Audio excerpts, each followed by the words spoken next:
Bonsoir à tous. Ce soir, un sujet qui est un petit peu la suite de la semaine dernière sur la direction divine dans nos vies.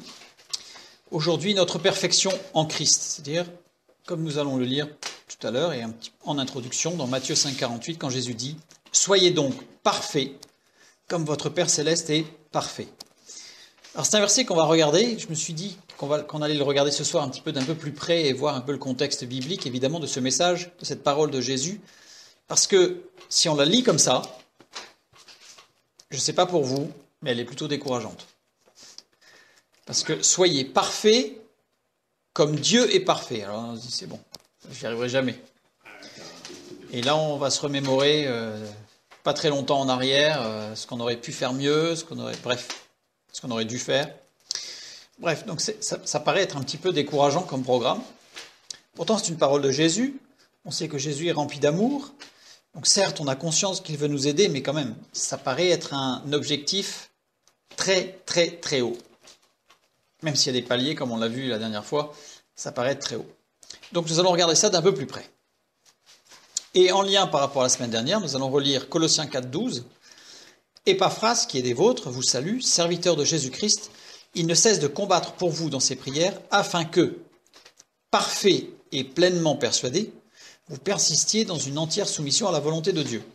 Donc là, on voit bien que dans le texte, ce n'est pas une prière pour qu'ils deviennent parfaits, les Colossiens, c'est une prière sachant qu'ils sont parfaits, pour qu'ils puissent persister dans une entière soumission à la volonté de Dieu. Donc là, on a affaire à des chrétiens qui sont parfaits. C'est extraordinaire quand même. Parfait, nous avions vu la semaine dernière que c'était teleios en grec. Dans Jacques chapitre 1 verset 4, nous avons aussi lu la semaine dernière par rapport à la direction divine, mais il faut que la patience accomplisse parfaitement son œuvre afin que vous soyez parfaits et accomplis sans faillir en rien. Sans faillir en rien. Là encore, on a un programme solide. Et parfait, à nouveau, teleios. Pour bien comprendre cette notion de perfection que nous demande Jésus-Christ, on va se projeter dans l'Ancien Testament, dans le livre des Chroniques, 1 Chroniques 28, 9 et 10. J'ai pris la traduction d'Arby, vous allez comprendre pourquoi. Et toi, Salomon, mon fils, donc c'est David qui parle, connais le Dieu de ton Père et sers-le avec un cœur parfait et avec une âme qui y prenne plaisir. Car l'Éternel sonde tous les cœurs et discerne toutes les imaginations des pensées. Si tu le cherches, il se fera trouver de toi, mais si tu l'abandonnes, il te rejettera pour toujours. Vois maintenant que l'Éternel t'a choisi pour bâtir une maison qui fut son sanctuaire. Fortifie-toi et agis. Donc ça, c'est par rapport à Salomon, son fils, pour qu'il construise le temple. Un cœur parfait. David prie pour que Salomon ait un cœur parfait. La traduction de parfait ici, c'est shalem. Shalem, qui veut dire parfait, donc il n'y a pas de souci, et qui, dans les traductions grecques de la Septante, donc de l'Ancien Testament, donc traduction par des juifs hellénistes, donc des juifs qui parlaient grec, donc qui ont pu, j'aime bien aller jeter un coup d'œil sur les traductions, puisqu'ils emploient des mots qui sont très proches de la pensée hébraïque, puisque ce sont eux-mêmes des juifs hellénistes. La langue maternelle était l'hébreu. Donc la traduction grecque de la Septante de ce mot shalem, c'est justement teleios. Justement. Donc on est très proche du sens de la parole de Jésus, soyez parfaits, ou de l'apôtre Paul ou de Jacques. Maintenant, qu'est-ce qu'un cœur parfait ? Qu'est-ce qu'un cœur parfait ? Nous allons continuer dans le livre des Chroniques, 2 Chroniques 16, 7 à 10, nous lisons. Dans ce temps-là, Hanani, le voyant, alla auprès d'Asa, roi de Juda, et lui dit « Parce que tu t'es appuyé sur le roi de Syrie et que tu ne t'es pas appuyé sur l'Éternel, ton Dieu, l'armée du roi de Syrie s'est échappée de tes mains. Les Éthiopiens et les Libyens ne formaient-ils pas une grande armée avec des chars et une multitude de cavaliers ? Et cependant, l'Éternel les a livrés entre tes mains parce que tu t'étais appuyé sur lui. Car l'Éternel étend ses regards sur toute la terre pour soutenir ceux dont le cœur est tout entier à lui. Tu as agi en insensé dans cette affaire, car dès à présent tu auras des guerres. Asa fut irrité contre le voyant, et il le fit mettre en prison, parce qu'il était en colère contre lui. Et dans le même temps, Asa opprima aussi quelques-uns du peuple. Nous avons un terme, car l'Éternel étend ses regards sur toute la terre pour soutenir ceux dont le cœur est tout entier à lui, tout entier, Shalem, ceux dont le cœur est parfait. Justement, Dieu soutient ceux dont le cœur est parfait. On reprend notre texte. Nous voyons au travers de texte que Dieu, si on lisait la vie d'Asa, on le verrait d'autant mieux, que Dieu avait déjà donné de grandes victoires au roi Asa. On le voit dans le texte, les Éthiopiens, les Libyens ne formaient-ils pas une grande armée et Dieu l'a délivré. Donc, il a déjà eu des grandes victoires. Dieu l'a libéré de combats qui étaient perdus d'avance aux vues humaines. Mais là, en tout cas, il les a libérés. Il se trouve à nouveau dans un grand danger. Donc, c'est une expérience déjà connue. Mais il ne met pas sa confiance en Dieu cette fois-ci. C'est-à-dire que Asa a fait confiance à Dieu. Et là, il n'a pas fait confiance à Dieu. Il est en train de faire alliance avec une autre nation. Voilà, parce que tu t'es appuyé sur le roi de Syrie. Donc là, il s'appuie sur le roi de Syrie, donc quelqu'un d'autre. Il ne met plus sa confiance en Dieu. Le cœur d'Asa n'était plus parfait devant Dieu. Point d'interrogation. C'est-à-dire qu'il était parfait. Et là, Asa n'a fait plus confiance à Dieu. Donc peut-on dire que le cœur d'Asa n'est plus parfait? Alors parfois on l'entend dire. Mais non, on ne peut pas affirmer cela. Pourquoi? Parce qu'il y a un texte biblique dans 1 Roi 15-14 qui nous dit « Mais les hauts lieux ne disparurent point, quoique le cœur d'Asa fût en entier à l'Éternel pendant toute sa vie. » Et le mot « en entier » à nouveau, Shalem. Donc, on a un texte biblique qui nous dit que Asa, toute sa vie, a eu un cœur parfait. Et on a un autre texte qui nous dit que Asa n'a pas fait confiance à Dieu à un moment clé de son ministère de roi, de son règne. C'est comme s'il y avait un contresens en fait, comme s'il y avait une opposition entre les deux textes.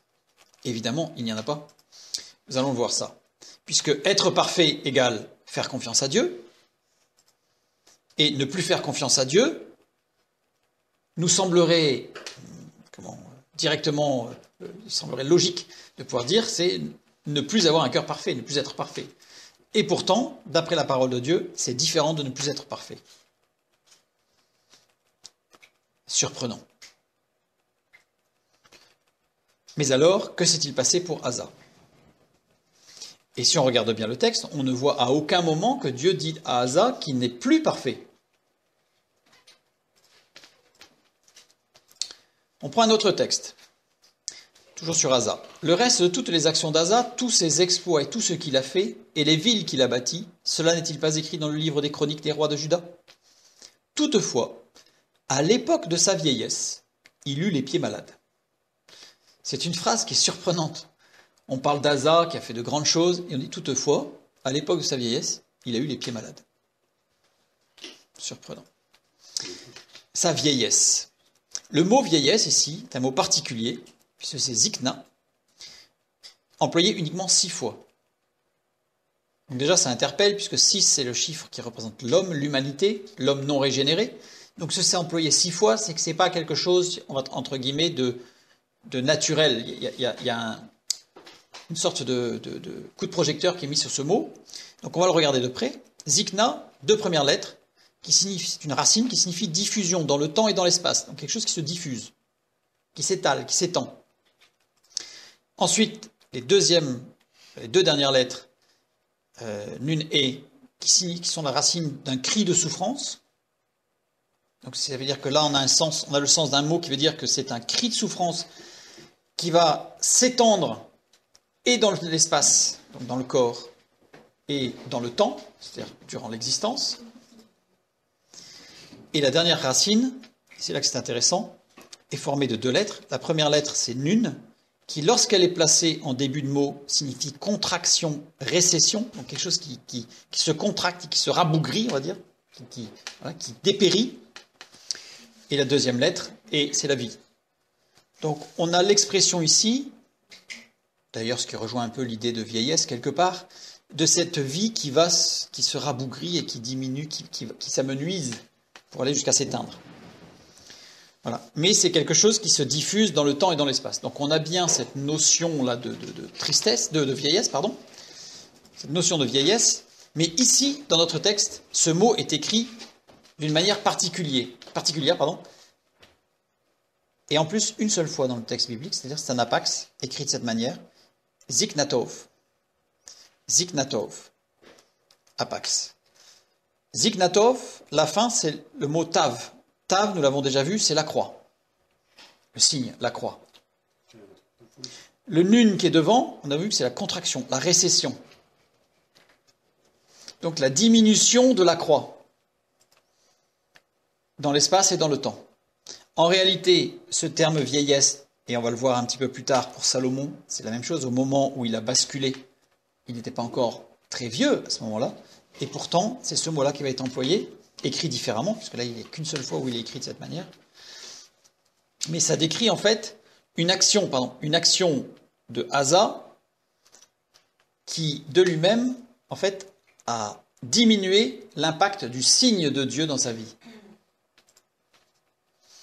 Ensuite, il y eut les pieds malades. Pieds régel. Régel, ça désigne les pieds. Ça désigne aussi la marche, la manière de marcher.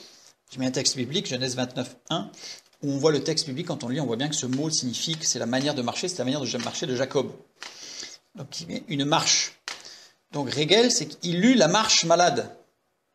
À partir du moment où Asa a laissé dépérir le signe de Dieu, et nous on sait aujourd'hui que le signe de Dieu c'est la croix, mais le signe, puisque ce tav c'est le mot signe qui désigne la croix, mais on le retrouve aussi dans Ézéchiel quand il dit que Dieu marque d'une marque sur le front de ses élus, le mot marque c'est tav, ce signe comme quoi les élus appartiennent à Dieu. Donc il a eu la marche malade, et malade, chala, qui veut dire devenir angoissé, devenir fâché ou agacé, devenir faible. En réalité, le texte biblique nous dit que à l'époque où Asa a laissé dépérir la marque de Dieu dans sa vie, alors sa marche a commencé à être faible, angoissée, et il s'est trouvé agacé. En plus, il est conjugué au mode parfait. Mode parfait, ça veut dire que c'est une action unique, instantanée et passée. Donc on a bien quelque chose, là ça donne l'impression que c'est une maladie qui a été jusqu'à sa mort en fait.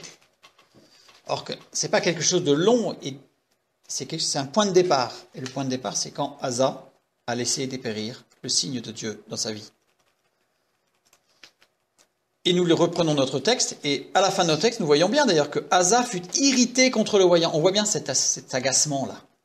Il est agacé, il est énervé. Il est angoissé. Et dans le même temps, il opprima aussi quelques-uns du peuple. C'est-à-dire qu'en fait, il est agacé et il opprime, il exprime l'angoisse. Donc on voit bien que c'est à partir de ce moment-là que Asa s'est retrouvé dans une marche difficile. Asa fit confiance à l'Éternel pendant une grande partie de sa vie. Il devint parfait de cœur devant Dieu, avec des résultats. Quel a été le résultat? Si on regarde la vie d'Asa dans les textes bibliques, on voit que de nombreux Israélites se rallièrent au royaume de Juda. C'est-à-dire qu'en fait, c'était un royaume qui était divisé. Les Israélites étaient divisés. Il y avait le royaume de Juda et le royaume d'Israël. Pendant le règne de Asa, pendant qu'il était parfait de cœur, des Israélites ont rejoint, se rallièrent au royaume de Juda. Ensuite, il a commencé à mettre sa confiance ailleurs, c'est ce que nous venons de lire. Il s'est plus appuyé sur Dieu. Il s'est appuyé sur quoi? Il s'est appuyé sur de l'argent et de l'or pour acheter la protection d'une nation étrangère, parce que le texte biblique nous dit qu'ils ont pris les richesses du temple pour aller payer la nation en disant venez nous aider, plutôt que de faire confiance à Dieu. Donc il a dépouillé le temple pour aller payer un soutien. Donc il a fait confiance d'abord dans l'argent et l'or, puis dans la force des ennemis de Dieu. Il a fait aussi confiance, il faudrait lire tous les textes sur Asa, dans la science de l'époque, c'est-à-dire la médecine, plutôt que dans les promesses de Dieu, parce que Dieu lui avait fait des promesses, mais il a fait confiance aux médecins étrangers pour une guérison plutôt que dans la promesse de Dieu. Avec des résultats. Ces deux actions-là ont eu des résultats. Un schisme entre Israël et Juda. C'est-à-dire qu'il y avait une construction qui avait commencé à se faire, et du fait de l'attitude de cœur d'Asa, eh bien ça a commencé, non seulement la construction s'est arrêtée, mais il y a eu une destruction, puisque ça a provoqué un schisme encore plus grave. À partir de ce jour, Asa a perdu la paix de Dieu, la pleine protection de Dieu, parce que quand on lit le texte, on a l'impression, on va pas le faire ce soir, c'est pas le sujet, il faudrait peut-être le faire un soir là, sur tous les textes qui donnent l'impression que Dieu a envoyé la malédiction, Dieu a puni, Dieu a frappé, Dieu a tué, voilà, là, on a plein de choses comme ça, la malédiction de Dieu qui tombe.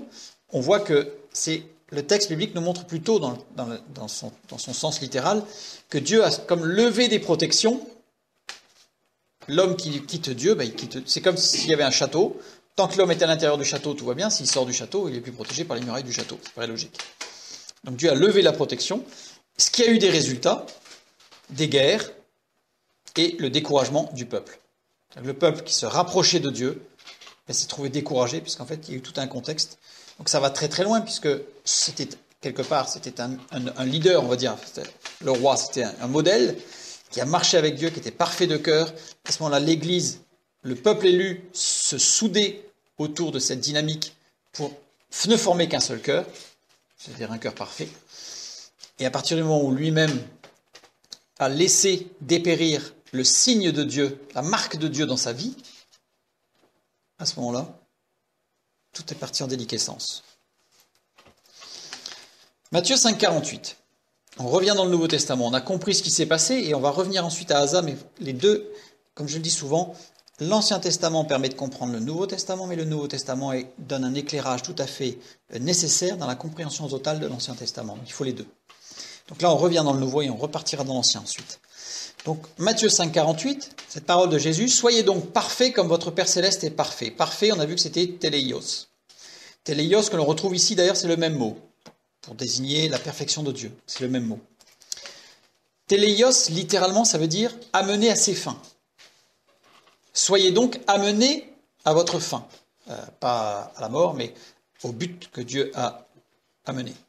Et c'est un verbe qui veut dire aussi « parfaire » ou « soyez rendu parfait », on va dire, dans le sens. Maintenant, soyez parfait. On a l'impression que là, c'est un ordre. Il faut que tu sois parfait. Il faut que tu sois parfait. Si tu n'es pas parfait, c'est de ta faute. Ezomai. Ezomai. Et alors que quand il est dit que votre Père Céleste est parfait, on a esti. Deux mots différents. Donc on ne joue pas sur le même plan, quelque part. Ils sont différents. Même si la racine est la même, vous allez le voir. Ezomai, c'est la première personne du singulier du verbe être. Je. En fait, Jésus, là, il ne dit pas « vous devez être parfait ». Mais Jésus dit, quelque part, il faut qu'on s'engage, nous, à être parfaits. C'est pas pareil.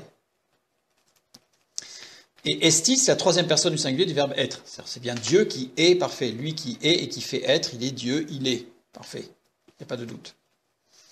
En plus, ezomai n'est pas conjugué au présent, comme un impératif, soyez parfait, mais il est conjugué au futur. Alors là, en l'occurrence, dans notre texte, ezomai, c'est la base de conjugaison du verbe, mais là, il est conjugué à la deuxième personne du pluriel, c'est vous. Il s'adresse à tout le monde, mais dans le sens de chacun en particulier. Là, il ne s'adresse pas aux disciples. Jésus ne s'adresse pas qu'aux disciples qu'il a en face de lui. Il s'adresse à tous ses disciples, mais il s'adresse à tous ses disciples aussi dans le temps, puisque cette parole est dans la parole de Dieu, dans la Bible. Donc, il dit, vous, tous, individuellement, chacun qui lisait cette phrase. Soyez donc parfaits, vous devez vous engager. C'est une résolution personnelle, ça. Alors que Dieu, lui, est parfait, c'est conjugué au présent. Puisque lui, il est parfait, il reste parfait, il n'a pas d'évolution, il n'a pas à devenir parfait, il est parfait. Ça donne au sens de ezomai, de devenir. C'est-à-dire qu'en grec, quand on emploie ezomai, qui est forcément au futur, c'est forcément du futur, on le traduit normalement par devenez. Devenez parfait. C'est déjà différent. Si on avait traduit littéralement par « devenez donc parfait comme votre Père Céleste est parfait », déjà c'est moins démoralisant, parce que sinon c'est un ordre, c'est « soyez parfait ». La moindre erreur, t'es plus parfait, c'est fini. Raté. Alors que là, devenez parfait. Donc on sent qu'il y a une dynamique. Il y a une dynamique. Et en plus, il y a un mot qui n'est pas traduit, qui renforce cet aspect-là. C'est qu'ici, juste après le verbe ezomai, il y a oumeis. Oumeis, vous-même. Devenez vous-même parfait. Ah oui, mais moi je ne peux pas y arriver. C'est une évidence. On va le voir. Dieu va nous aider, bien entendu. Mais c'est pas une sorte de jugement de Jésus qui dit si tu n'es pas parfait, ça va te faire mal. Là, Jésus nous dit rentrez dans une dynamique de perfection. Rentrez dans cette dynamique pour devenir parfait. Ça, c'est motivant. Ça, c'est motivant.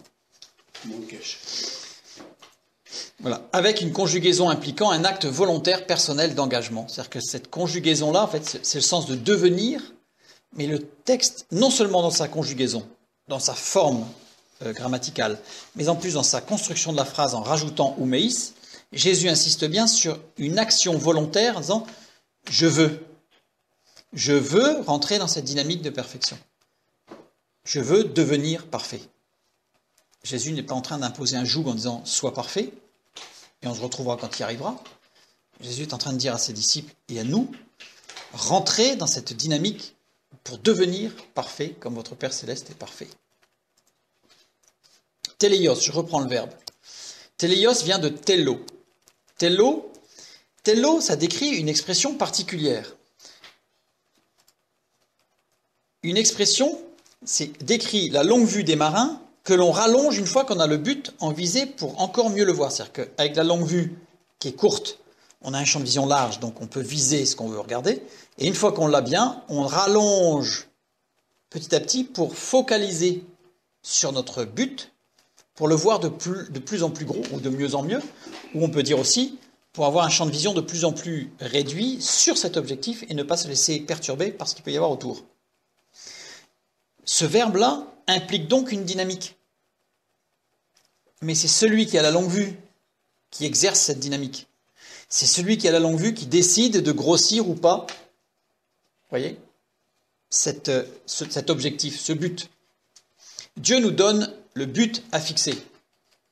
Le but, on le retrouve dans Hébreux 11, 26, car il avait les yeux fixés sur la rémunération. Le but que Dieu veut que nous ayons en permanence sous les yeux, c'est la rémunération. Et qu'est-ce que la rémunération? Ce n'est pas le salut. Le salut, c'est à qui? À la croix, à la résurrection, nous l'avons déjà vu. Nous sommes sauvés, à partir du moment où nous sommes avec Jésus-Christ. Nous sommes sauvés. Donc, c'est pas ça le but. Le but, c'est quoi? Le but pour nous, c'est de revêtir la nature divine. On l'a bien vu quand il est dit de remporter le prix. Courons de manière à remporter le prix. Nous avons vu que ce mot, le prix, c'était pour revêtir la nature divine. C'est ça la rémunération, c'est que l'on va être en communion parfaite avec Dieu en ayant revêtu sa nature divine, bien sûr, soit à la résurrection, soit à l'enlèvement de l'Église, mais bon, après en tout cas, le décès, comme nous l'avons déjà étudié. Dieu nous donne le but à fixer et nous devons focaliser dessus. Nous devons nous focaliser dessus. Comme une longue vue que nous allongeons pour ne voir que le point de mire. C'est-à-dire qu'en fait, c'est ça, cette expression de Jésus, soyez donc parfaits, c'est focaliser. Dieu vous a fixé un but, vous l'avez dans le point de mire, et bien maintenant vous allez allonger votre longue vue pour diminuer tout ce qui peut vous perturber sur les côtés, là, pour ne focaliser que sur ce point-là. Ça, c'est de la marche. Ça, c'est devenir parfait. Ça, c'est être dans la dynamique pour devenir parfait, avoir un cœur parfait. Elle est là. Asa, notre roi Asa, a eu à un moment donné de sa vie, il a cessé de focaliser sur les promesses de Dieu. L'image, c'est comme s'il avait le but fixé, il a commencé à focaliser avec sa longue vue, donc à allonger sa longue vue pour focaliser, et à un moment donné, il s'est arrêté. Ça ne veut pas dire qu'il est devenu imparfait. C'est pour ça que le texte biblique ne nous dit pas qu'il est devenu non parfait. Parce qu'il est resté à aimer Dieu. Mais il n'était plus dans la progression. Ce qui lui a engendré angoisse, faiblesse, fatigue, stress, défaite, parce qu'il n'était plus dans cette dynamique. Mais ça ne veut pas dire qu'il avait quitté les voies de Dieu. C'est la preuve, le texte biblique dans le premier livre des rois qui nous dit que toute sa vie, il avait ce cœur attaché à Dieu, ce cœur parfait, parce qu'il était dans cette... Il avait ce point de mire, mais il a arrêté la dynamique. Il a cessé de devenir. Et ce que Jésus nous demande au travers de Matthieu 5, ce qu'il a demandé à ses disciples et ce qu'il nous propose, et ce qu'il nous demande, c'est d'engager cette volonté, on va le voir un peu plus loin, pour continuer cette dynamique. Et à ce moment-là, nous irons de victoire en victoire. Nous irons de victoire en victoire ainsi. Revenons dans l'Ancien Testament. 2 Chroniques 25:2. On prend un autre roi, Amathia. Donc Amathia fit ce qui est droit aux yeux de l'Éternel, mais avec un cœur qui n'était pas entièrement dévoué. Lui, Amathia, nous sommes dans un cas différent. Le mot entièrement n'existe pas dans le texte biblique, et dévoué, shalem, justement, parfait, littéralement, mais il n'avait pas un cœur parfait. C'est-à-dire que lui, il ne visait pas le point de mire de Dieu. Et pourtant, il fit ce qui est droit aux yeux de l'Éternel. Qu'est-ce que cela signifie ? Nous pouvons faire des choses agréables et droites aux yeux de Dieu. Je mets en plus petit considération de ceux qui ne considèrent que ce qui est visible, c'est-à-dire que ceux qui sont autour de nous peuvent dire « il fait des choses bien, qui sont conformes à ce qui est écrit dans la parole de Dieu, il fait des choses qui sont agréables à Dieu ». Mais si le cœur n'est pas parfait, qu'est-ce qui se passe ? Ça ne sert à rien. Mais attention à nos mobiles profonds. 1 Samuel 16:7, nous lisons « L'homme regarde à ce qui frappe les yeux, mais l'Éternel regarde au cœur. » Dieu n'est pas dans le faire, il est dans le être. Dieu n'a pas besoin, fondamentalement, il n'a pas besoin que nous fassions des choses pour lui ou à sa place. Il est tout-puissant. Dieu, ce qu'il nous demande, c'est d'être. Être un instrument entre ses mains. Pas nous-mêmes décider qu'il y a des choses, même si elles sont bien, même si elles sont louables, même si elles sont parfaitement conformes à ce qui est écrit dans la parole de Dieu. Ce que Dieu veut, c'est un cœur parfait. Une anecdote pour bien montrer ce mobile. C'est l'anecdote d'un jeune homme qui avait 2 pièces de monnaie. C'était à une époque où il y avait très peu de billets, c'était surtout des pièces. Donc il y avait une petite pièce et une grosse pièce. Voilà. Et arrive le moment dans l'assemblée de la dîme. Il devait donner l'offrande, il devait donner les sous. Dans son cœur, il sait qu'il doit donner la grosse pièce. Voilà. On pressent déjà le dilemme. Alors il se souvient d'un verset de la parole de Dieu qui dit, 2 Corinthiens 9:7, que chacun donne comme il l'a résolu dans son cœur, sans tristesse ni contrainte, car Dieu aime celui qui donne avec joie. Et il se dit, j'ai beaucoup plus de joie de donner ma petite pièce. Résultat, il donne la petite pièce. Donc il a donné. Il a donné, mais il n'a pas obéi à Dieu. Quel était son mobile réel ? Faire plaisir à Dieu ? Ou faire une bonne action, mais en réalité pour garder la grosse pièce ? Vous voyez ? Quel était le mobile ?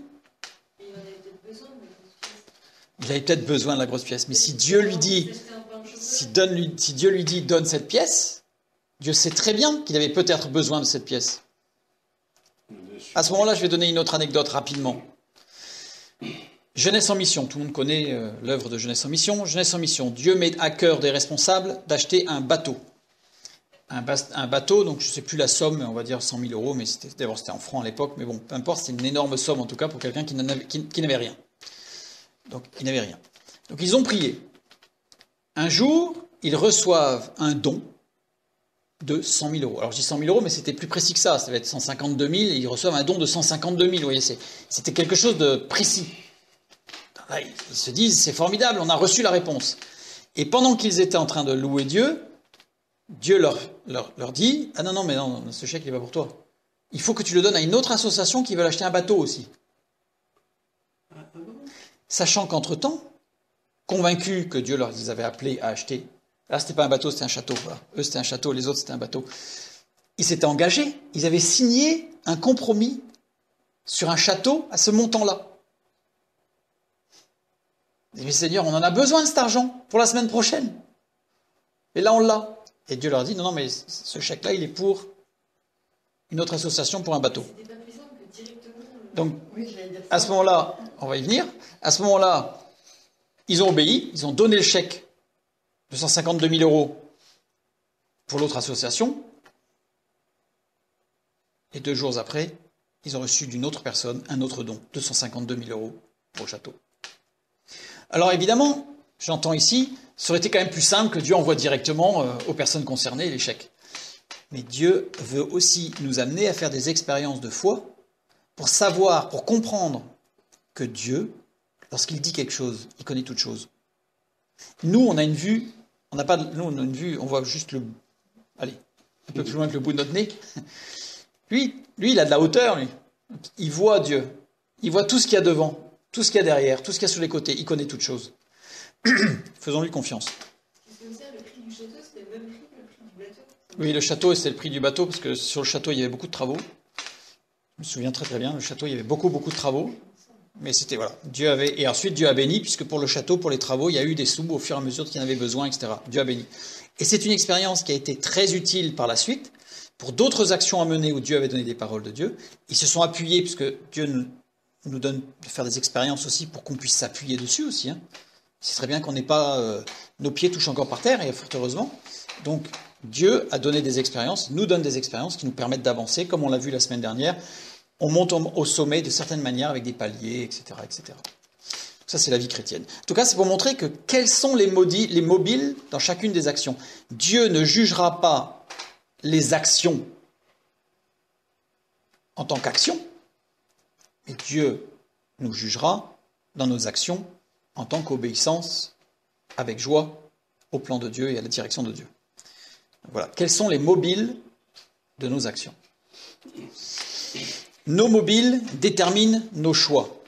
Comme là, l'exemple de ce jeune homme, les mobiles réels l'ont amené à trouver un subterfuge ou une astuce ou un truc pour quand même obéir, mais en réponse à ces mobiles. Donc, quels sont nos mobiles? Parce que, prenons garde, parce que nos mobiles nous conduiront à faire nos choix. Un cœur parfait amène toute pensée captive à l'obéissance de Christ. C'est ça un cœur parfait. C'est-à-dire qu'on a des désirs. C'est-à-dire que là, Dieu ne nous dit pas, une fois que tu es avec moi, tu n'as plus de désirs. On a des désirs, on a des souhaits, on a des rêves peut-être. Et on les apporte à Dieu. On les apporte captifs. On ne lutte pas avec Dieu en disant, moi je veux ça. Alors il faut que tu me le donnes parce que moi je veux ça. On dit, moi j'aimerais ça, Seigneur. Qu'est-ce que tu en penses? Quel est ton plan? Et qu'est-ce qu'on peut faire de ça? Revenons dans 2 Chroniques 16 maintenant. Car l'Éternel étend ses regards sur toute la terre pour soutenir ceux dont le cœur est tout entier à lui. C'est ce que nous avons lu tout à l'heure. Alors, l'Éternel étend ses regards sur toute la terre, je renvoie vers Ézéchiel 22:30, c'est quand l'Éternel, Dieu cherche un homme qui se tient sur la brèche. Dieu cherche. Pourquoi? Parce non pas qu'il ait besoin, mais il veut être associé. Il veut nous inclure dans son plan pour que nous soyons sur cette dynamique, pour que nous puissions recevoir, comme nous allons le voir à la fin de notre partage. Le texte biblique pour soutenir ceux dont le cœur est tout entier à lui. Le à lui n'existe pas. Tout entier, c'est shalem, c'est-à-dire parfait. Donc, c'est-à-dire pour soutenir ceux dont le cœur est parfait. Soutenir chazak. Chazak, au radical itpael, pour ceux qui voudraient vérifier, ce qui signifie littéralement montrer sa puissance.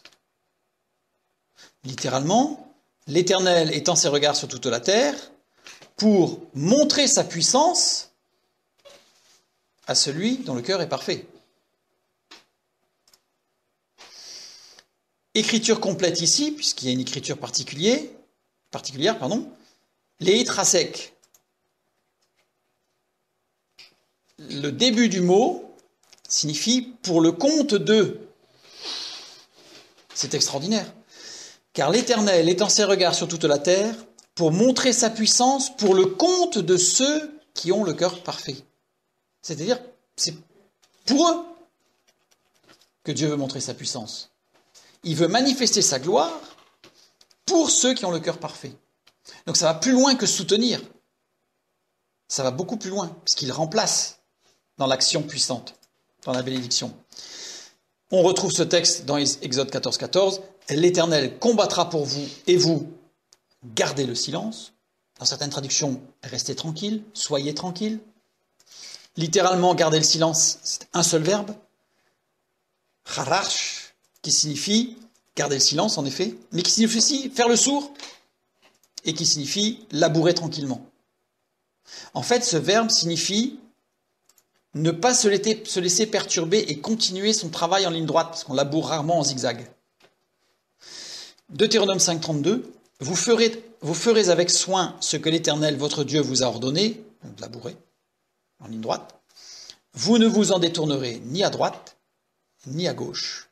Donc l'Éternel combattra pour vous, et vous, ne vous laissez pas perturber par ce que vous entendez, ou parce que vous pourriez répondre, donc ne réagissez pas s'il y a de la provocation, continuez votre travail avec Dieu, l'objectif, la ligne droite, on va au bout, et on ne prend pas garde ni à ce qui est dit à droite ou à gauche, ni à ce qui pourrait nous pousser à réagir pour justement nous détourner du sillon. Continuons. Le cœur parfait, c'est celui qui va travailler en ligne droite, sans se laisser perturber. Oui, reprenez la longue vue. Plus on va allonger la longue vue, moins on va se laisser perturber par ce qu'il y a autour. Soyez parfaits. Rentrez dans cette dynamique de la perfection.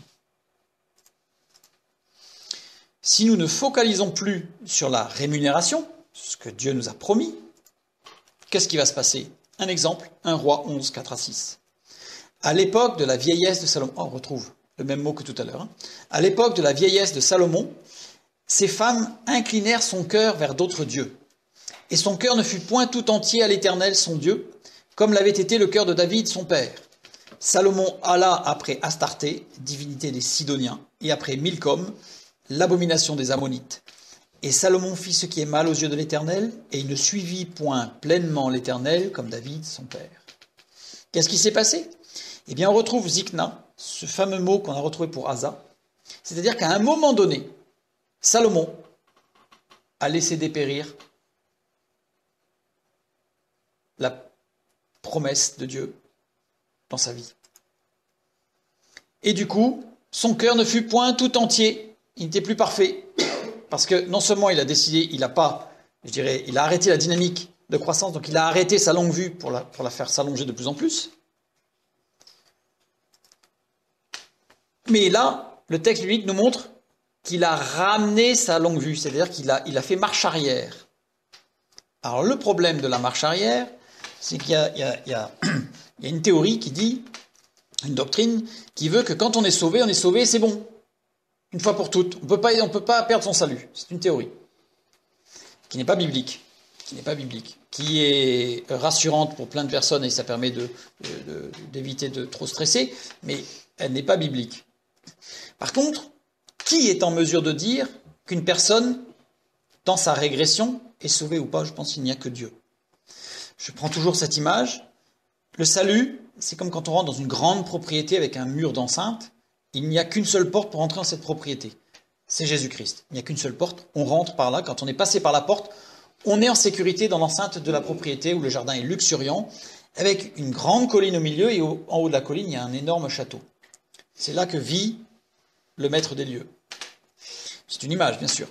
Et donc, on va être amené, tout au long de notre marche chrétienne, à gravir cette colline. Alors, certains vont la gravir, comme on l'a vu la dernière fois, par la face nord directe. D'autres vont faire le tour et vont monter en colimaçon pour aller tranquillement jusqu'en haut, peu importe. Chacun a sa marche, Dieu a un plan pour chacun. Et on monte. À un moment donné, certaines personnes vont s'arrêter. Et d'autres, peut-être, vont faire marche arrière. Quel va être l'instant où la personne va sortir de l'enceinte? Je crois qu'il n'y a que Dieu qui peut le savoir. Dans sa perfection, il n'y a que Dieu. Dans son omniscience, il n'y a que Dieu qui peut le savoir. Et la personne, évidemment, puisqu'elle va savoir qu'elle a perdu le salut, puisqu'elle va perdre la paix de Dieu. Puisqu'il y a la paix de Dieu et il y a la paix avec Dieu. Ce sont deux choses différentes. Quand on a perdu la paix de Dieu, on sait que là, on commence à être rétrograde. Quand on a perdu la paix avec Dieu, alors là, ça veut dire qu'on a perdu le salut. Donc, Dieu seul connaît les cœurs. Prenons garde à la manière dont nous jugeons, car nous serons jugés de la même manière. Donc pour Salomon, en tout cas, là, le texte biblique nous dit qu'à un moment donné, il a régressé. Alors jusqu'à quel point, je ne me permettrai pas de le dire. La parole de Dieu ne le dit pas, c'est que nous n'avons pas à le savoir. Ça fait partie de la vie d'intimité entre Salomon et Dieu.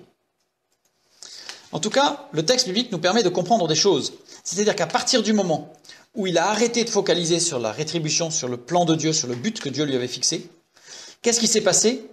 Eh bien, son cœur ne fut plus entier, son cœur ne fut plus parfait. Et là, le texte biblique emploie un verbe, haya, qui est la racine du verbe être, mais qui veut dire aussi devenir. Donc ça veut dire que son cœur était dans un devenir pas parfait. Vous voyez ce que je veux dire? On a vraiment l'idée de régression. On a l'idée de régression. On le voit bien que ce n'est pas à la faute que l'on perd cette perfection. David, homme selon le cœur de Dieu, lorsqu'il a chuté avec Bathsheba, il a reconnu sa faute et il n'a pas perdu son salut. Voilà, c'est tout simple. Il y a tout ça, c'est dans la dynamique. Donc, il ne devint plus parfait à l'éternel im, qui veut dire avec. C'est-à-dire qu'il était avec Dieu, mais il s'éloignait de Dieu, là. On a cette notion de proximité qui va se déchirer. Et là, il y a un petit jeu de mots dans le texte biblique, puisque « Et son cœur ne devint plus parfait avec Dieu, l'Éternel, son Dieu. » Et là, c'est Eloah. Le texte biblique, il y a 3 termes, je crois que je les ai mis là, n'est employé que pour les faux dieux. Eloah, c'est un mot qui n'est employé que pour les faux dieux. Sinon, on a El, qui est le Dieu unique, qui regroupe la Trinité, donc c'est le Dieu un, El, et on a Elohim. Elohim, qui présente Dieu, c'est un triple pluriel. Donc Salomon n'avait pas abandonné Dieu, il avait placé avec les autres. C'est-à-dire que Dieu, il avait placé Dieu parmi les autres dieux. Ce n'est pas qu'il avait rejeté Dieu, vous voyez, mais il avait placé Dieu parmi les autres. Il avait, je dirais, étouffé, laissé se rabougrir ce signe, cette promesse de Dieu dans sa vie, au point qu'à un moment donné, pour lui, il mettait Dieu au même niveau que les autres. Voilà la régression de Salomon. Et à ce moment-là, il était faible. Et c'est à ce moment-là que les femmes l'ont séduite.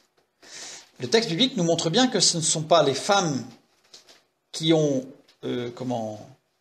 attaqué Salomon alors qu'il était en pleine force de sagesse, mais c'est tout simplement que lui, ayant cessé de focaliser sur le plan divin, eh bien, il s'est retrouvé faible et la tentation a fait son œuvre.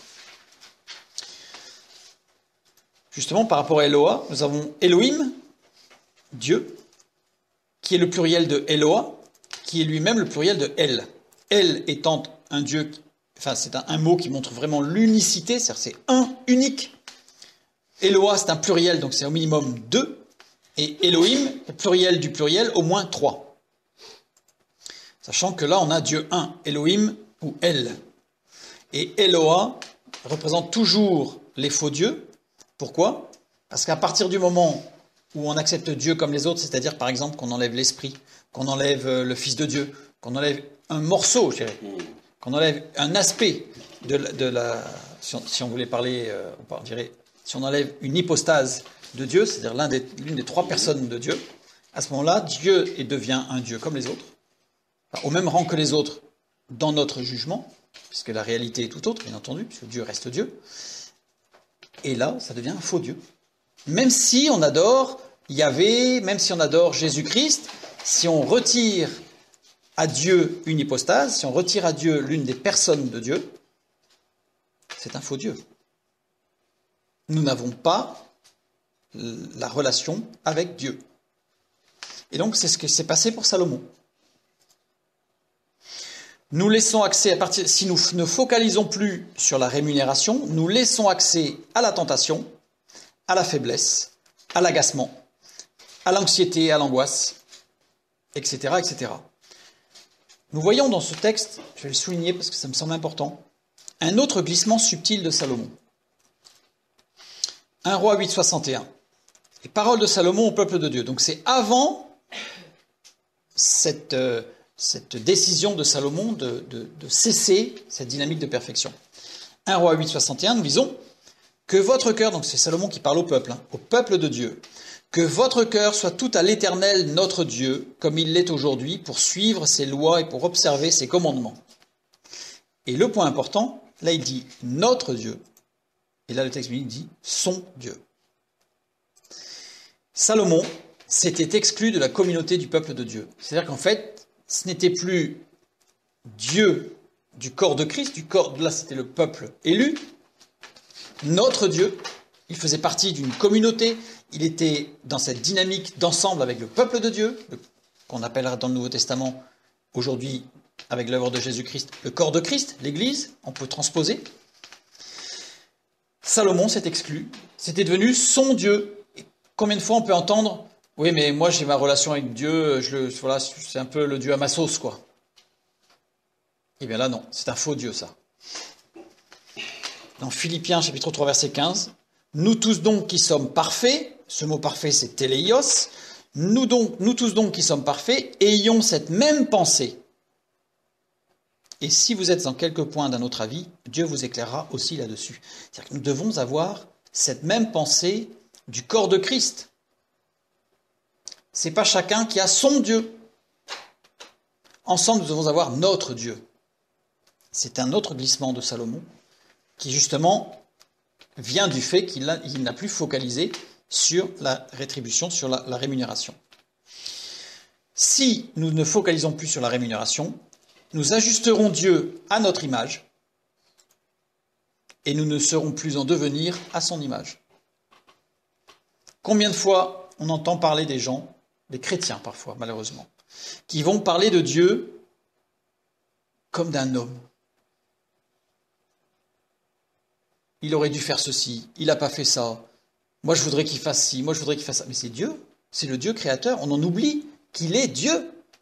On le ramène à, même certains, j'ai même entendu, excusez-moi, mais un pote.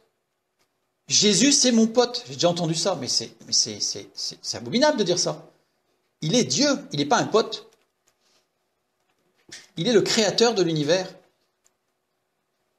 Gardons à l'esprit, nous devons, nous, être amenés, être rendus à l'image de Christ, et non pas rendre Christ à notre image. 2 Rois, chapitre 20, nous continuons. Toujours sur ce cœur parfait, cette perfection, cette dynamique. Ô Éternel, souviens-toi que j'ai marché devant ta face avec fidélité et intégrité de cœur, et que j'ai fait ce qui est bien à tes yeux. Et Ézéchias répandit d'abondantes larmes. Ésaïe, qui était sorti, n'était pas encore dans la cour du milieu lorsque la parole de l'Éternel lui fut adressée en ces termes. Retourne et dis à Ézéchias, chef de mon peuple, ainsi parle l'Éternel, le Dieu de David, ton père, j'ai entendu ta prière, j'ai vu tes larmes. Voici, je te guérirai. Le 3e jour, tu monteras à la maison de l'Éternel. J'ajouterai à tes jours 15 années. Je te délivrerai, toi et cette ville, de la main du roi d'Assyrie. Je protégerai cette ville à cause de moi et à cause de David, mon serviteur. Donc là, on se souvient du texte, Ézéchias qui est malade à la mort, en fait, il sait qu'il va mourir, et il prie, il demande à ne pas mourir, et en plus d'autres choses. Quand il est dit « Souviens-toi que j'ai marché devant ta face avec fidélité et intégrité de cœur », c'est Shalem, littéralement avec un cœur parfait. Ézéchias a marché devant Dieu avec un cœur parfait. Dieu a répondu à sa prière. La preuve, Dieu lui répond « J'ajouterai à tes jours 15 années », c'est-à-dire la demande d'Ézéchias. Donc Dieu a entendu et répondu à la prière d'un homme qui avait le cœur parfait. Bien sûr, dans la parole de Dieu, il y a plein d'exemples comme lui. L'état de nos cœurs affecte et influence nos prières et leur exaucement. Ça rejoint un petit peu ce qu'on a dit tout à l'heure, quel est le mobile profond de notre cœur. Prenons garde, parce que parfois, nous pouvons avoir des mobiles qui sont sous-jacents. C'est-à-dire que faisons confiance à Dieu. Quand nous avons une prière et une requête, faisons-lui confiance totalement parce que nous ne connaissons pas ce qui peut nous amener à avoir un tel désir. Et peut-être que ce qui nous amène à avoir un tel désir, c'est quelque chose qui serait destructeur pour nous. La confiance en Dieu, c'est total. On retrouve ça dans Jacques, quand il est dit « La prière fervente du juste a une grande efficace ». Le juste, dikaios. Dikaios, c'est celui qui suit le chemin pour atteindre un état approuvé par Dieu. C'est très dynamique ce mot. Le juste, c'est pas un état où ça y est, je suis juste. C'est formidable, j'ai reçu mon petit écusson ou mon petit pins que j'ai mis sur ma chemise, je suis juste, c'est formidable. C'est une dynamique, c'est celui qui est en chemin, qui suit le chemin. Il marche, lui il est juste, parce qu'il est en marche vers la perfection. Il est dans cette dynamique du cœur parfait, pour atteindre un état totalement approuvé de Dieu. D'ailleurs, cette expression-là, c'est le dikaiosune, que l'on retrouve dans différents textes bibliques, qui montrent cette justification. La justification, c'est ça. C'est cette marche. C'est cette marche, cette dynamique. Donc le dikaios, c'est celui dont les pensées, les paroles, les actions tout entières, entièrement conformes à la volonté de Dieu, qui n'ont pas besoin de modifier leur cœur ou leur vie. Ces personnes qui sont dans cette dynamique. Ils ont le point de mire et la longue vue est en train de s'allonger là. Ils sont dans la dynamique là. Donc ils sont justes. Ils ont un cœur parfait. Et cette prière de celui qui est dans cette dynamique a une grande efficace. Efficace, c'est ikoo. Ikoo, c'est un verbe. C'est un verbe conjugué, qui veut dire être une force. La prière de celui qui est dans cette dynamique est une force. La prière de celui qui est dynamique est une force. C'est pas qu'elle est efficace, elle est la force. Et ça signifie aussi, ikoo, servir. C'est une force dans le service pour Dieu. On ne fait pas n'importe quoi. On ne prie pas pour n'importe quoi. Et en plus, bon, bien sûr, à une grande, vous avez bien compris, qui n'existait pas dans le texte original. Donc là, littéralement, la prière fervente du dikaios est une force pour servir. Et en plus, c'est conjugué à la voix active. Ça veut dire que c'est une force active. C'est pas quelque chose de passif où « Seigneur, je prie, puis tu agis ». On fait partie de l'action dans la prière. La prière est quelque chose d'actif.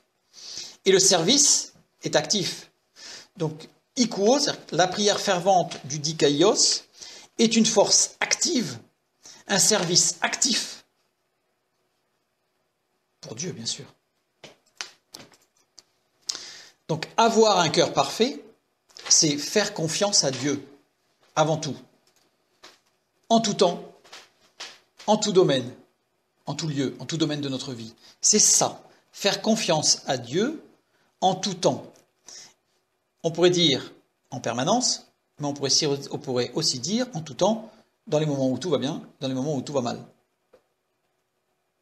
C'est ça, cette dynamique. C'est de vouloir faire confiance. Je veux faire confiance, je ne veux pas me laisser perturber, je veux rester sur mon point de mire, je sais que la rémunération est certaine, je sais que la promesse de Dieu est vraie, je ne déborderai pas. Je ne veux pas faire dépérir ce signe de Dieu dans ma vie, cette foi dans la promesse de Dieu, auquel cas je vais devenir faible, anxieux, je vais douter, bref, je vais être agacé par toutes sortes de choses. Avoir un cœur parfait, c'est focaliser toujours plus sur la rémunération et non sur mes besoins, mes envies, ma propre compréhension du plan divin. Comme on l'a vu la dernière fois, ce n'est pas parce que nous avons eu une direction à un moment donné que si ça change de direction, ça ne veut pas dire qu'on s'est trompé. Ça ne veut pas dire non plus que Dieu a changé d'avis. Mais Dieu conduit toutes choses. L'image que je peux donner, c'est si on se trouve dans un labyrinthe fait de haies, vous savez, des haies qui sont un peu plus hautes que nous, et donc on ne voit pas, et on est dans un labyrinthe. Il suffit que quelqu'un qui soit au-dessus du labyrinthe nous dise « tourne à droite, tourne à gauche, fais demi-tour », il voit le circuit, il voit le chemin. Nous, on ne le voit pas. Donc à un moment donné, on pourrait lui dire « ouais, mais attends, mais tu me fais faire demi-tour parce que la sortie, je sais qu'elle est tout droit et tu me fais reculer ».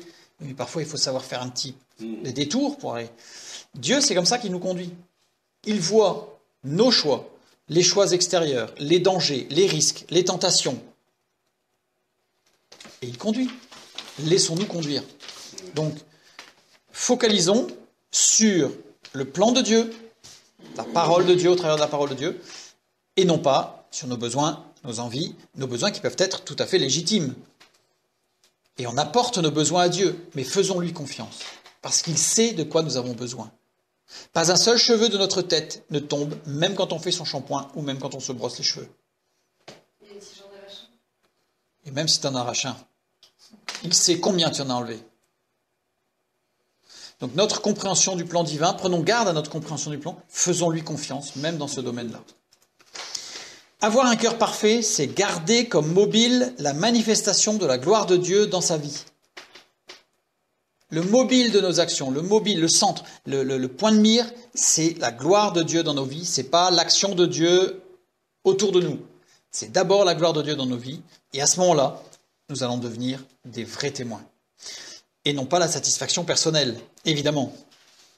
Mais cette satisfaction personnelle dans nos besoins quotidiens, dans nos envies, dans nos rêves, mais aussi dans la compréhension du plan divin. Ça peut arriver parfois, j'ai déjà entendu des personnes qui disaient « Bon, lui, il a servi le Seigneur, mais il a fauté là. Il a fait une faute. D'accord, il a fait une faute. Donc il doit être puni. » Et c'est presque se satisfaire que si jamais ça ne tournait pas très bien pour lui.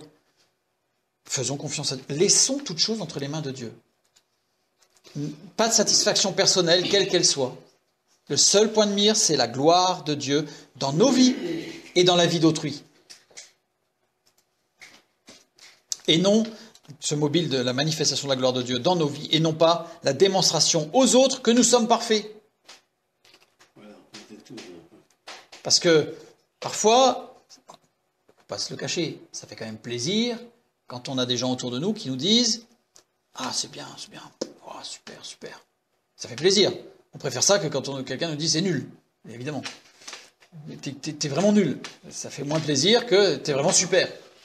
Ceci étant, prenons garde que dans les mobiles, je parle bien, les mobiles de nos actions, de notre prière, de notre foi, de notre marche avec Dieu, que ces mobiles-là ne soient pas pour démontrer aux autres que nous marchons avec Dieu, parce que nous n'avons rien à démontrer aux autres. Et faisons confiance à Dieu pour que les autres soient convaincus par le Saint-Esprit que eux doivent marcher avec un cœur parfait. Faisons vraiment attention à nos mobiles profonds et demandons à Dieu de conduire, de modifier s'il le faut nos mobiles. Avoir un cœur parfait, c'est demeurer attaché au corps de Christ, la communion fraternelle. Il y a des circonstances où on peut se retrouver seul, pour diverses raisons, géographiques, etc., peu importe. Mais que nous soyons toujours dans cette conscience et dans ce mobile, dans cette visée, que nous faisons partie du corps de Christ et que nous ne sommes pas seuls, et que si nous avons le désir de se dire « moi je veux être tout seul parce que moi j'ai mieux compris ou parce que moi j'ai compris d'une certaine manière », bref, tous les champs de compréhension sont possibles, nous devons demeurer attachés au corps de Christ si nous avons un cœur parfait. Avoir un cœur parfait, c'est-à-dire prier avec efficacité. Avoir un cœur parfait, c'est être une force entre les mains de Dieu. Entre les mains de Dieu. C'est pas « je suis fort », c'est « je suis entre les mains de Dieu », et c'est pour ça que je suis fort.